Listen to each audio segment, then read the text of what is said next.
Hi, and good evening, and welcome to Ward 13. And I'm here to Mr. Hopwood, John Hopwood, who normally this is his show that he usually does, and he asked me because he had some other engagements if I would step in for him tonight. So here I am.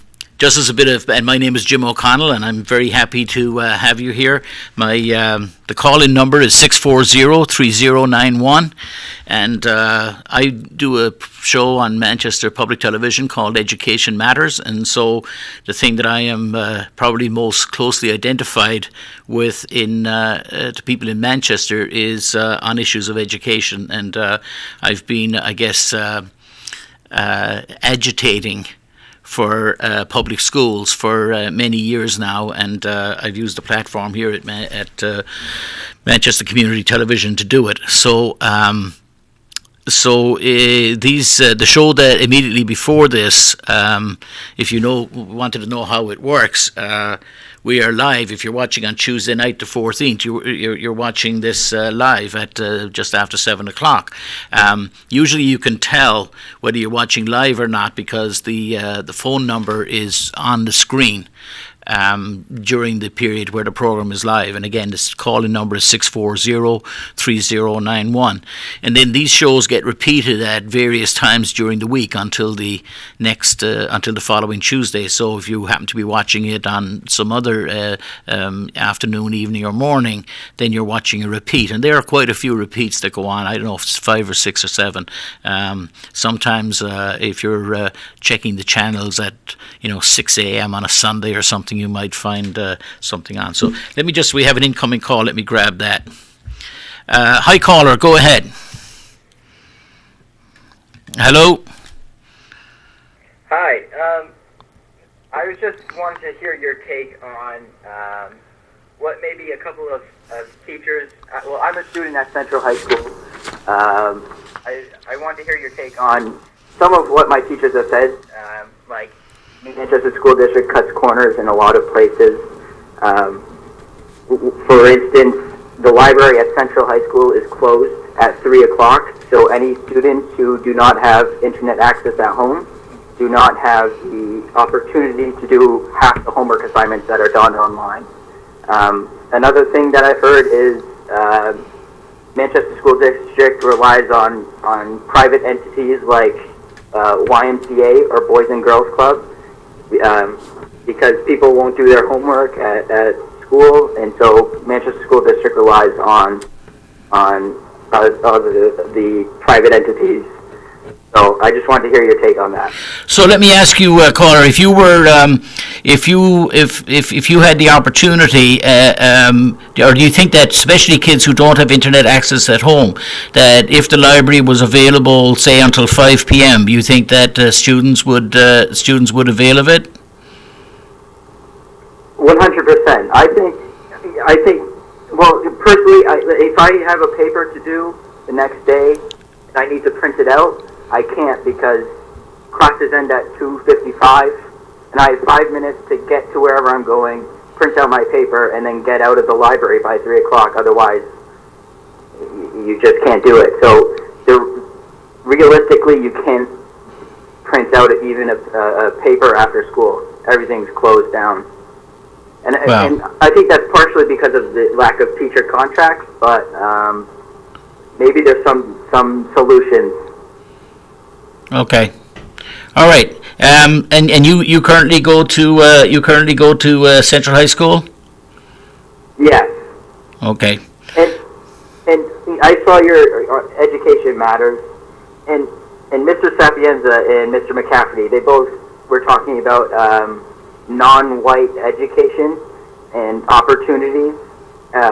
Just to go along with that, the kids who do not speak English at Central High School are stuck in the top floor of one out of the 4 buildings that we have, so they're very secluded from the rest of the school. The teachers that are there, they have to teach to kids with a plethora of different dialects, and And I have kids that I work with who have said that there are no computers that the teachers use.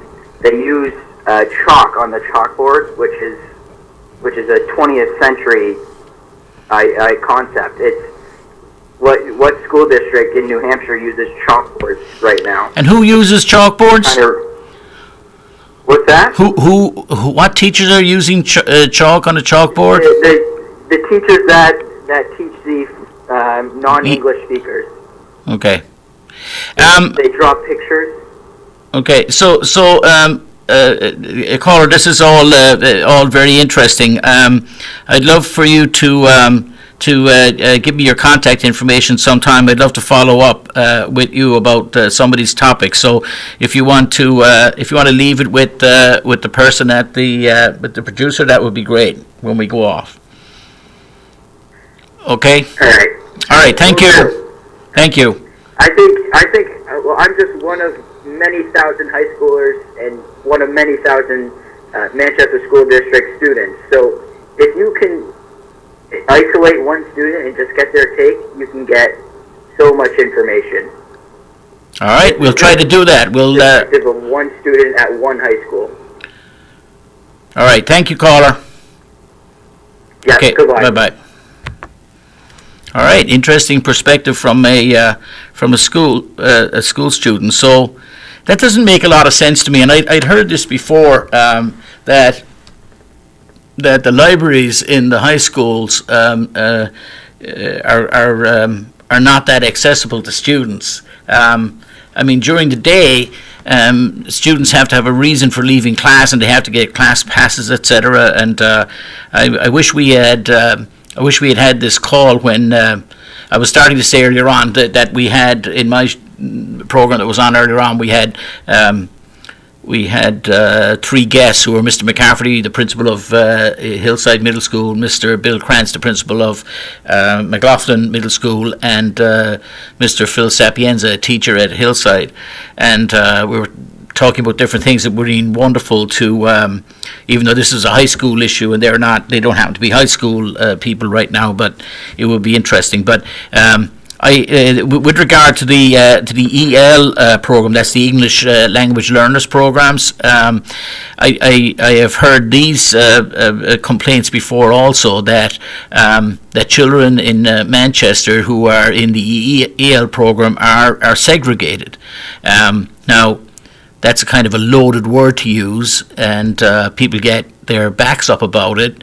I'm not trying to court controversy. They're segregated just because of the nature of where they happen to have the EL classrooms at Central High School. But it flies in the face of the idea of mainstreaming, etc. So there has been a problem here that but in previous administrations, when these issues were addressed, there was great resistance to it, and people don't want to recognize these problems. With regard to your point, caller, about the YMCA and the Boys and Girls Club, they continue to do wonderful work. And one of the great things about our city is that there are so many private companies and private organizations who are willing to step up to the plate and do things. And we've kind of gotten used to it in Manchester that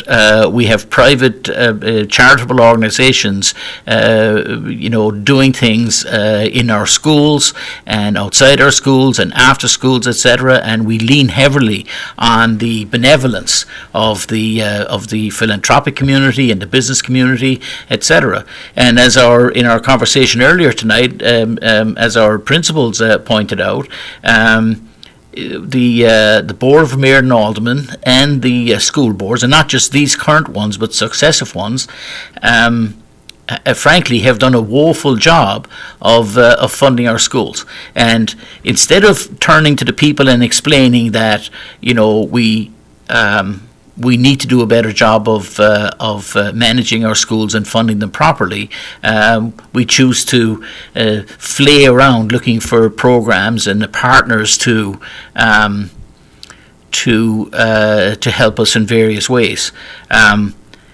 I've been at a loss for years to try to get the public representatives in Manchester to, at least if we could agree on the fact that our schools are in need of greater resources, in other words, more money, and then we could talk about where that money might come from and how it might be funded.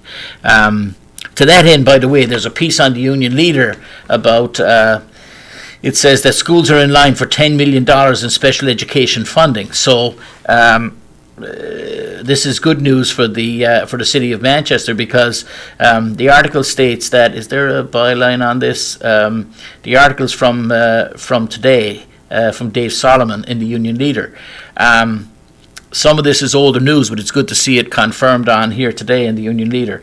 New Hampshire school districts will share $10 million in unexpected federal money for special education, thanks to an agreement between state and federal education officials announced on Tuesday by Commissioner of Education Frank Edelblut. The money consists of funds left unspent over the past 10 years in federal grants for special education made to local school districts, but administered through the State Department of Education. The unspent funds would have reverted to the federal treasury had the state failed to reach an agreement with the Federal Office of Special Education and Rehabilitative Services.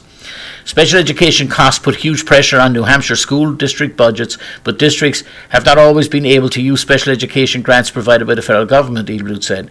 This agreement to send more than $10 million back to New Hampshire schools will make a real difference for special education students across the Granite State.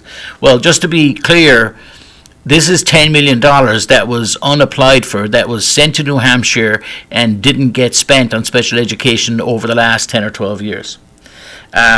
Because the story at the federal level is we have Betsy DeVos, the Secretary for Education, who is busily trying to strip massive amounts of money out of the federal school budget, education budget. School districts will be apportioned their share of the money based on overall enrollment in public and private schools within district boundaries, with 15% of the $10 million focused on children living in poverty. Manchester stands to be a big winner using that formula, with nearly $1 million targeted for the Queen City. To be exact, it's $906,912.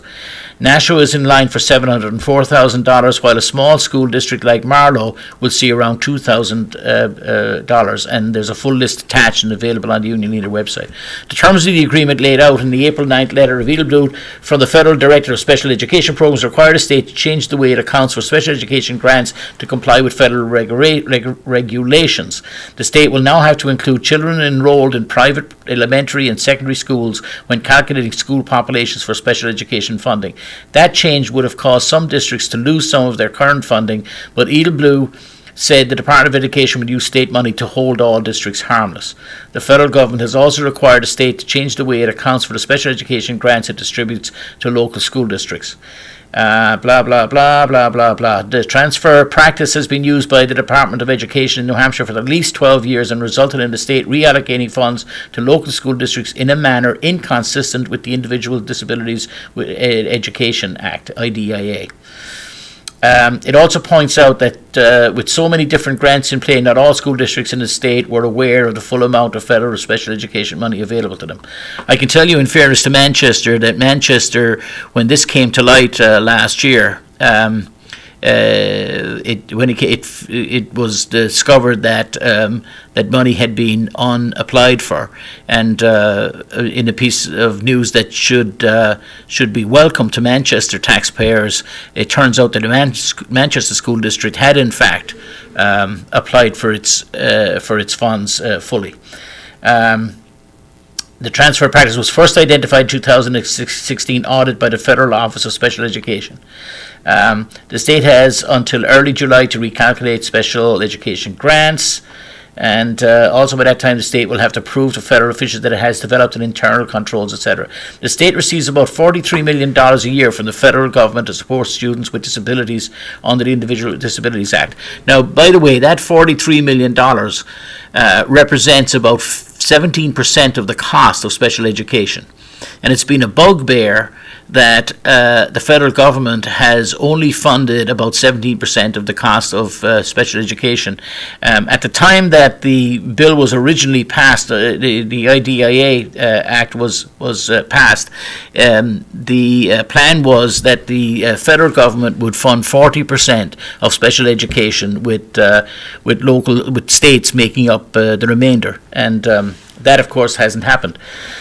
Edelblut stood by his earlier assertion that the large balance of unspent money was due mostly to the fact that some school districts did not make full use of the grants that were available despite state-level accounting practices criticised by federal officials. Well, that's more cover your butt.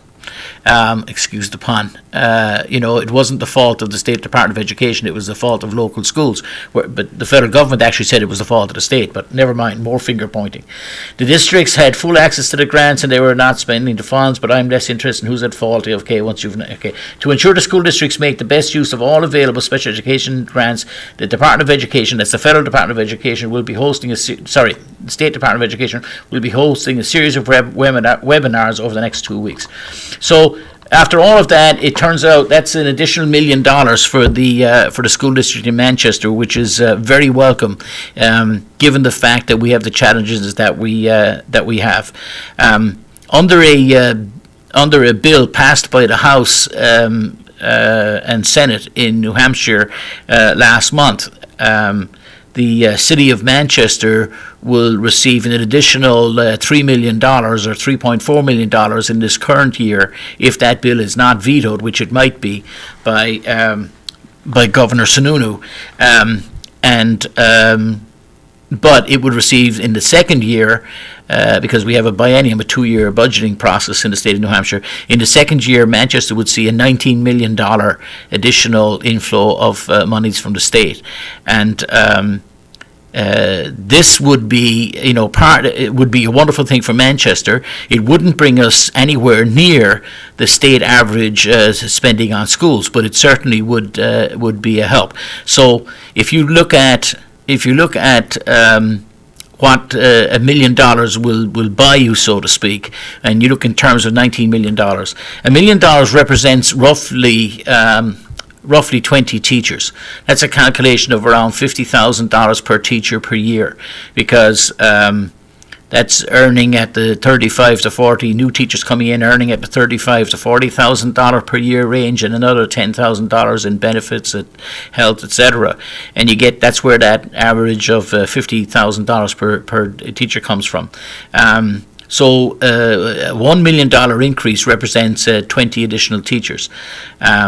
So you can see the order of magnitude that a $19 million increase would have. The special education funding model really doesn't, deserves to be funded much better than it is today, and this is something that the federal government, in the first instance, should be funding properly. But in the end, the taxpayers are the ones who need to get that message through to our federal representatives and tell them that we need these things funded properly. And as I've said many times on this, when I've spoken on this topic, the problem isn't with special education or the kids in special education. The problem is that as a society, we're not paying our way. Children who have unique challenges, who have physical disabilities, mental disabilities, emotional disabilities, learning disabilities, and all other kinds of challenges. We as a society have an obligation to help them to have accommodations so they can overcome those disabilities. Whatever they may be, and there's a very wide range of them. And in the case of the city of Manchester, we have woefully underfunded special education for year on year on year, and there are horrendous stories about people who have gone to court and won court cases against the city of Manchester and still not gotten the services that they needed, and it should be a source of embarrassment to all of us. But so long as we continue to elect people into public office who say, we're going to eliminate, say, the Federal Department of Education. Well, great. Then if that's what you want to do, you've voted people in already who refuse to fund it. So what is your actual answer? What is it that you would hope to do? One of the perennial answers we get, of course, is that this is parents' fault, and we need to get parents to be responsible. Well, as I've said to people in the past, good luck with that. Parents are parents, and if you walk down the street and the people that you meet, and those are the people who are parents. And some people are very capable parents, and some are okay parents, and some are lousy parents, and then there are people who don't have parents in their lives at all. And long before we had the opiate crisis, but now compounded by the opiate crisis, we have a real challenge on our hands with kids coming to school ill-prepared for school in the long term, in the sense of kids coming into the school system at 3 and 4 years old who've had they've not been exposed to any social skills. They haven't been taught sometimes basic hygiene and self-care. They haven't been. They're not in an environment where they've had a book read to them or stories read to them, or they're not in a language-rich environment, and so they come in wholly unprepared. And then in their lives don't prepare them for education either. And it's just shades of grey as one goes up through in levels up from there. And if people think that this is sort of a new thing, and somehow parents in some magical time in the past were wonderful, and it's a manifestation of something wrong with society in the 2000s or something, that's clearly not the case, because you only have to look to history to know that the problem of the poor and the underprivileged and disenfranchised has been with us for a long time. I grew up in Ireland, and I remember in elementary school, I went to a Catholic school, and the nuns there, they fed the kids in the morning. The first thing that we didn't have anything too fancy, but what everybody got was a glass of milk and a breaded bun, and sometimes it had some icing on the top of it, like a water icing, and that was so that, because there were so many kids who came to school with an empty stomach, you probably wouldn't have been able to hear yourself speak with the growling stomachs of the kids in the classes if they hadn't done that. And this was in the 1960s. So we have these problems have been with us forever. It's a matter of how we choose as a society to solve them.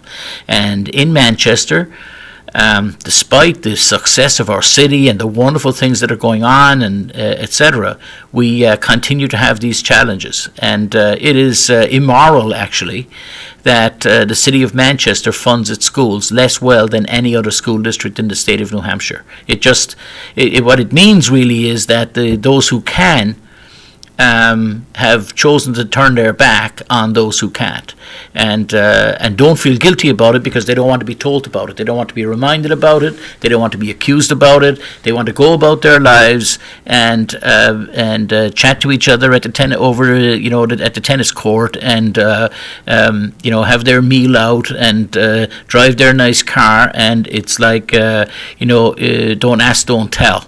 So let's pretend that everybody's life is like this. And I hate to be divisive about it, but the fact is that if you live in Manchester, and you live in a nice house in Manchester, or even a not so nice house in Manchester, and you pay property taxes, the fact is, on the school side, you are spending less on schools than any other town in the state of New Hampshire.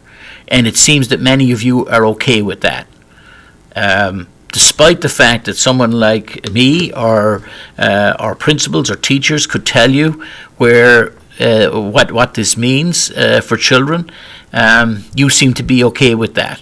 And so my effort here is to educate and to inform you that that there actually is a problem, and that we need to step up to the plate, do the right thing, and fund our schools properly. We're going to take a quick break for 2 minutes, and we'll be right back. Thank you for being here for Ward 13.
So good evening, and welcome back for the second half of Ward 13, and I'm your guest host, Jim O'Connell. And education is my thing, so that's my shtick, so I'll stick to it. But I do want to talk about, I talked about how Manchester needs to develop a conscience about the fact that it refuses to fund its schools as it should. And it has, because these things have a real effect upon our city, and there are great things happening in Manchester. By the way, there are great things happening in our schools, but there are so many things that should be happening that we cannot do. And I worry about we reaching a tipping point in terms of teachers leaving or parents choosing to send their kids elsewhere. And in the end, a great public education system is the foundation on which a great community and a great city is built. And without great public schools, we can't have a great city. But these things affect us. They affect our everyday lives. The fact that our public schools have this image, and the fact that people know that they're woefully underfunded causes people to make real decisions in their lives, and so people choose to buy houses elsewhere and not move to Manchester, which in turn has an effect on the nature of our neighbourhoods, and we end up with neighbourhoods where there are not families living there because families have moved to the suburbs, which, by the way, is counter to what is now the national trend. The national trend in the United States is after 50 years of suburbanization and people moving to the suburbs, there's now an increase in the number of people who are choosing to move back to cities, and we're seeing more and more city dwelling in as cities become more livable spaces. We're seeing more and more of that happen in the United States, but in Manchester we're sort of bucking that trend. It causes us, so therefore our neighbourhoods suffer, and the nature of those neighbourhoods. The poorest of people who can't afford to move, perhaps, end up being ghettoized as a result of this process. So it's not just a schools process; it's a socio-economic process. It's a crime issue. It's got all kinds of ramifications, and even in our city, the decisions that we make about developing properties and how we do building, etc., is all impacted by this. So if we look at, there's a number of exciting developments, actually quite a few exciting developments going on downtown at the moment. And to enumerate just a few, we've just seen the completion of the parking garage for Southern New Hampshire University down near the ballpark. There are 1,800 employees working in that building. They now have a facility whereby they can bring their cars to park. I think it's 1,800 parking spaces or 2,000 parking spaces. And also, Southern New Hampshire University is giving money to the city to redevelop that intersection on Granite Street to help with car flows, that they would flow better. Sadly, a lot of those cars are going to be flowing out of the city when it gets to 5 p.m. in the afternoon, and they're at the end of their workday to go off and live in suburbia. Now, we are seeing we have the two hotel developments that are now underway, the Bedford Lot Hotel over near Millie's Tavern, and then we have the hotel that's being built right next to the Verizon Centre, now the Southern New Hampshire, the SNU Centre. Those are two hotels. Wonderful, but those are going to accommodate the many visitors who come to our city and the many businesses and business people who require those places. Then we have the development at, Mr. Binney's property at the Citizens Bank building is now fully occupied and has been for a year or so. Across the street at the Ted Herbert building, there are one-bedroom apartments being built in there, again, to avoid impact fees, etc., for schools, because it's offered as a positive to the city that we're not going to have families living in this place. It's going to be single people, and you hear this constantly. People coming before the Board of Mayor and Aldermen and coming before the Planning Board and the Zoning Board and saying, we're going to build units that will have no impact on the population of our schools, or minimum impact on the population of our schools, because they're for single people, etc. So we have a wonderful development going on down at the bottom of Willow Street, which is like an artist colony, and the development of, I think, 70 units in there, all of them studios and one-bedroom apartments. We have development going on in the Mills with Dean Kamen's development, where again he looked for a reduction in impact fees because of the size of the units. We have again one-bedroom units going in where LeMay's Jewelers is on the northern side of Elm Street. The old Racks Club is under construction there right now. And then we have all of these are significant developments.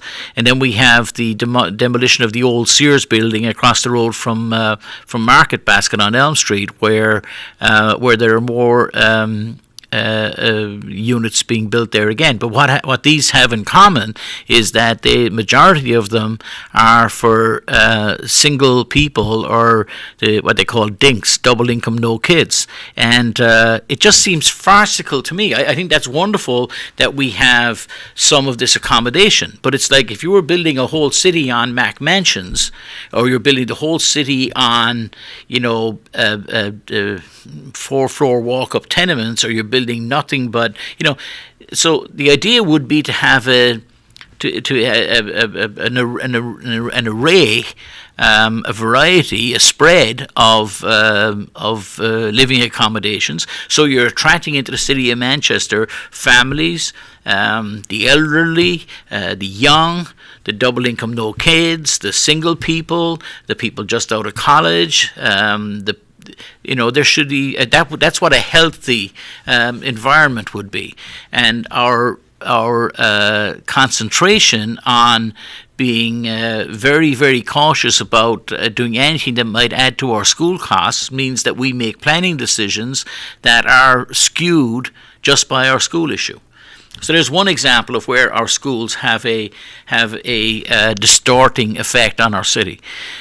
We know that if you speak to any realtor in Greater Manchester or Southern New Hampshire area, and they talk to new businesses coming in, like the 400 to 800 jobs that are coming in at BAE Systems down on the south side of the city, another wonderful win for Manchester. When those families come to Manchester and have, coming from around the state and from other places within the state, and they come to Manchester to work, 400 jobs is 400 families, and realtors tell us that people are resistant to coming and buying homes in Manchester because of the school system.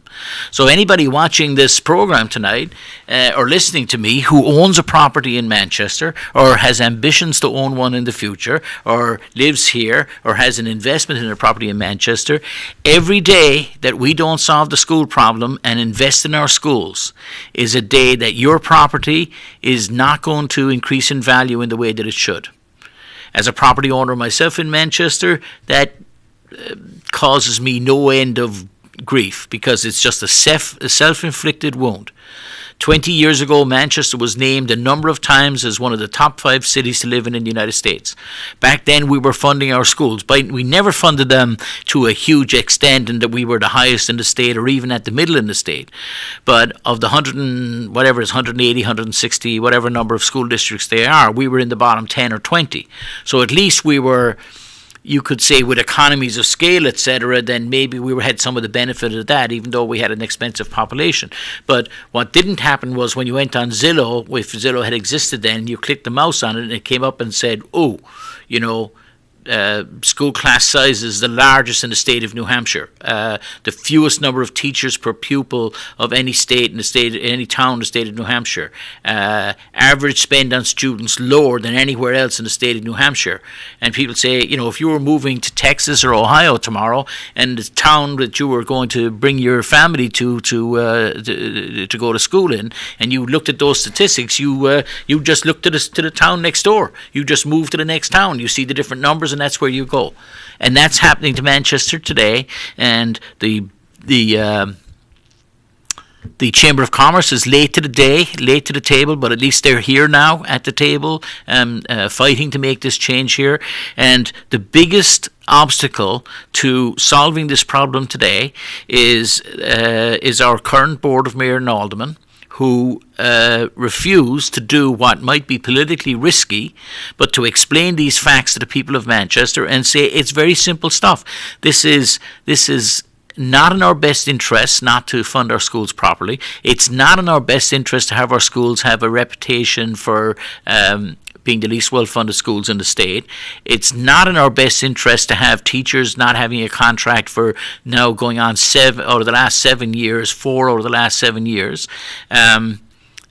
People know this, they know it elsewhere, and so it causes damage to our city. So we're having this schizophrenic divide in the mindset of the city, and that divide is reflected in the way people look at Manchester, because on the one hand they see a vibrant city that's growing and becoming more lively and having more opportunities with better art and better music and better cultural events and better everything, better business, better opportunities.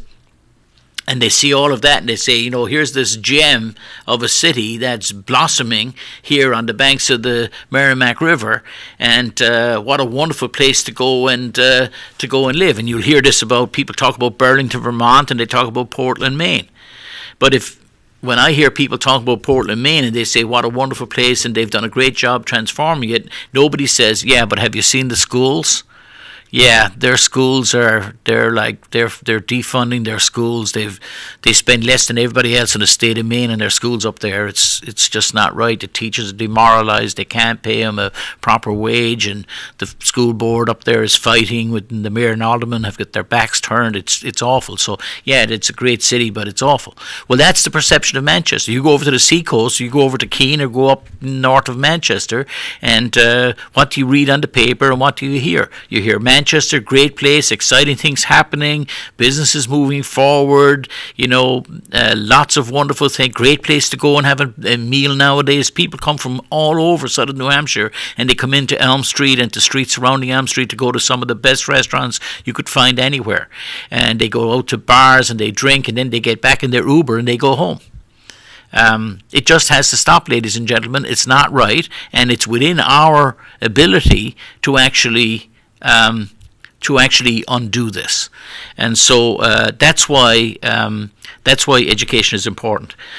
With regard to living standards in the city, there's a meeting on tomorrow night, if I could find perhaps the time of it. So first of all, we have new superintendents candidates, and tomorrow night at Memorial High School at 5:30 and 6:30 and 7:30 for 1 hour at each time. Each of the three candidates for superintendent will be introduced, and there'll be an opportunity for you and I, members of the public, to go and ask questions of these candidates. And then pretty much immediately after that and into Thursday, the school board will choose a new candidate. Three of them are well known to us. They are the current co-superintendents, and Jen Gillis and Amy Allen, and then there's a gentleman from Utah. So if you're around tomorrow night, that would be something you might do. But the other thing is, tomorrow night, if you live between Webster and Bridge Streets, there's a public meeting tomorrow night, and it is to discuss. I'm going to try and bring it up here. It is to discuss the traffic calming measures on Maple Street. And this is something that Will Stewart has... I'm just trying to get it up here, sorry. Will Stewart has been working on... so let me see... I just have to find it here. Anyway, it's on tomorrow night, and for the life of me, I just can't remember the... actual... yes, so it's on... it's on Thursday night at 6 p.m. Thursday, May 16th at Mount Carmel Rehabilitation and Nursing Centre at 235 Myrtle Street. So that's near the diocesan offices, and those of you who live in this block these blocks will understand. So if you live between... anywhere off of Maple Street or any of the blocks surrounding Maple Street, anywhere between Bridge and Webster Street, there's a meeting at 6 o'clock on Thursday night, May 16th. It's at Mount Carmel Rehabilitation and Nursing Centre, and it's to go over a pilot project that is being planned for part of Maple Street. It'll run from Pearl Street up to North Street, so that's most of Maple Street between Bridge and Webster. And the idea is to bring in traffic calming measures. So that's a one-way street with two lanes flying in one direction right now. The idea will be to make it a one-lane wide road with a bicycle path and then room for parked cars. So it's traffic calming and there'll be discussion on that. Personally, I think it's a wonderful idea, and just that whole neighbourhood, it will mean that when you're out with your kids and you're walking, or they're on a bike, or you're walking your dog, you won't have to take your life in your hands on what is a tree-lined street in the heart of Manchester, full of residential houses. You won't have to take your life in your hands as you try to dash across 2 lanes of traffic, travelling at extraordinary speeds. So there have been multiple crashes, a huge number of them, between on Maple, on Union, Maple and Beach Streets in Manchester, especially between Webster and Bridge Street. And so Thursday night, 6 o'clock, Mount Carmel Nursing Home would be a wonderful opportunity for you to have your say. Ultimately, the whole idea of we should be moving away from the whole idea of having a city that is car accessible, because in a few years from now, that will be as strange as having a city organised for horses and carts, and having watering troughs every second block, and places to get rid of horse manure. If we look at the modelling for the future of automobiles, we can see that the idea of single vehicles with the individuals riding in them, with internal combustion engines dumping toxics into our air, that model is going away. And I looked, and I mentioned earlier on about Portland, Maine, or Burlington, Vermont, and you go up to Burlington, Vermont, and you see city streets, is it Market Street, closed down on the weekends with just people walking around. And any of you who, if you were in Manchester a couple of weeks ago, or a week ago now, for the taco festival, Elm Street was shut down between Bridge and Granite Street, and I don't know how many thousands of people were walking around on Elm Street, but there were many thousands of people. It was a festive atmosphere. There were children, young and old people, out in the afternoon having a wonderful time. And why that can't be duplicated numerous times, I don't know. We have it for the there's a vintage car, or hot rod car, whichever it is, rally that happens on Elm Street every year, and it shuts down, and it's a great time. We shut down Elm Street for parades. There is, of course, coming up, there'll be a Memorial Day parade on Memorial Day afternoon, which we'll talk about next week, which is a wonderful opportunity for the city. People come out, Elm Street's closed down, people come out. Memorial Day usually has the bands from the high schools and middle schools in Manchester marching. It's usually on in the afternoon. I think it's at 3 p.m.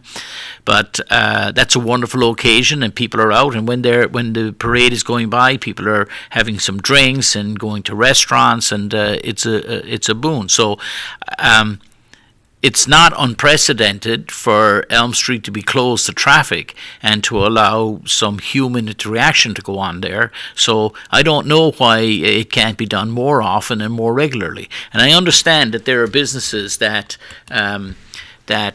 may be disrupted in the short term by this. But if you actually embrace the future and be brave and be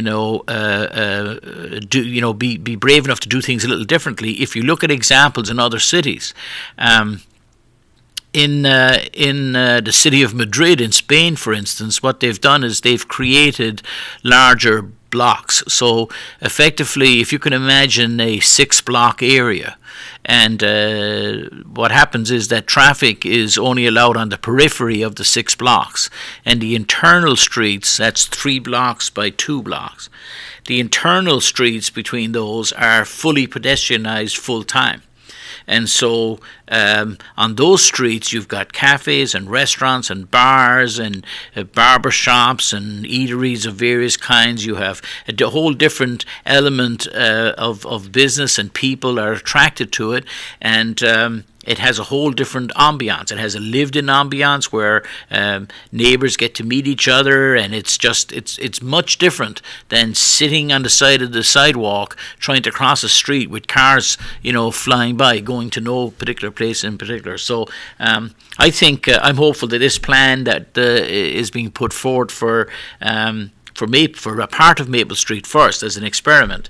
I hope it's very successful. I hope they do it and it is successful. It reduces the amount of pavement eventually, reduces the amount of runoff from that pavement, reduces ultimately the speed of the cars and number of cars on that pavement, increases the amount of green space, reduces the cost of salting and sanding those roads, reduces the cost of ploughing those roads. So the whole thing is a plus, and all you have to do is switch your mind away from, we need more lanes of traffic to get us someplace faster than we might otherwise, right through the heart of our downtown area.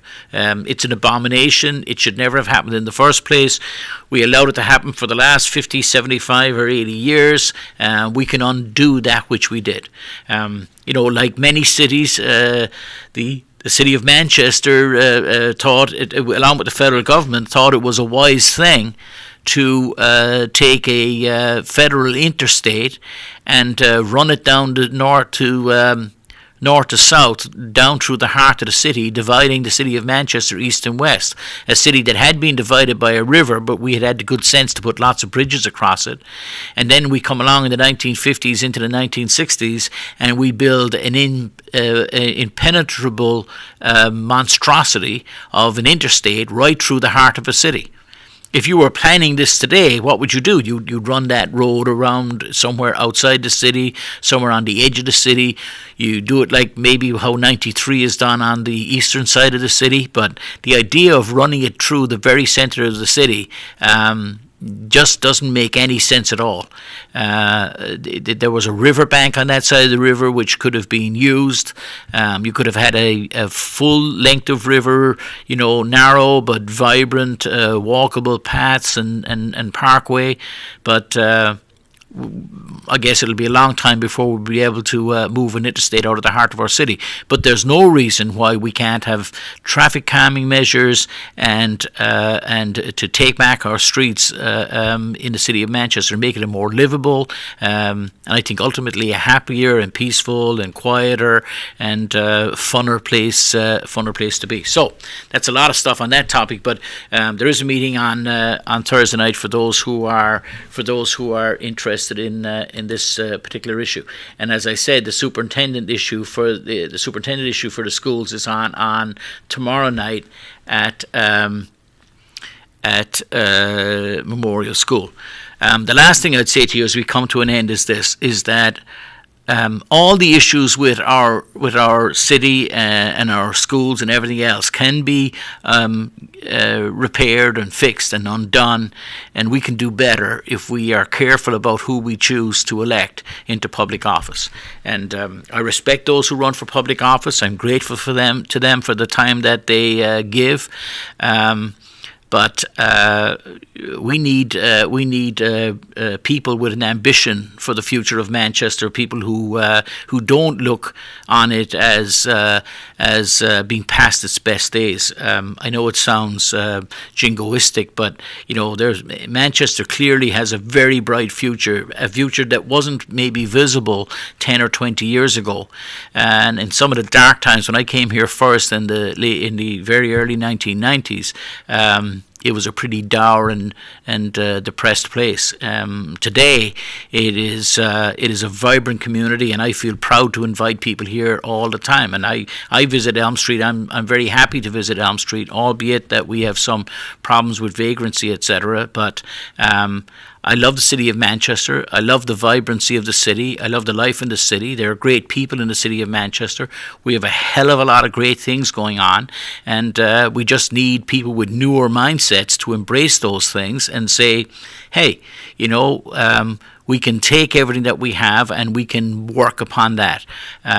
There is a bright future there. We just need to embrace it. What we have to do is get rid of those politicians we have in our midst. And this is not meant to be a nasty comment about people, but they've been there too long. Their thinking is short-sighted and outdated. If they had something originally to offer, they've already offered it, and they have little more to offer now. And if any of them are listening to me, if I were them, I would graciously step to one side with the gratitude of the people and say, I did my stint, I put in my few terms, and now I'm out of here. There are a lot of young people in this city ready and willing and able and excited to step forward. So we'll have that opportunity in September. It's only a few months, folks. Let's get out there and make that happen. Thank you for spending time for us tonight, and I'm thankful to John for allowing me to have this hour with you. Good night from Jim O'Connell. Bye-bye.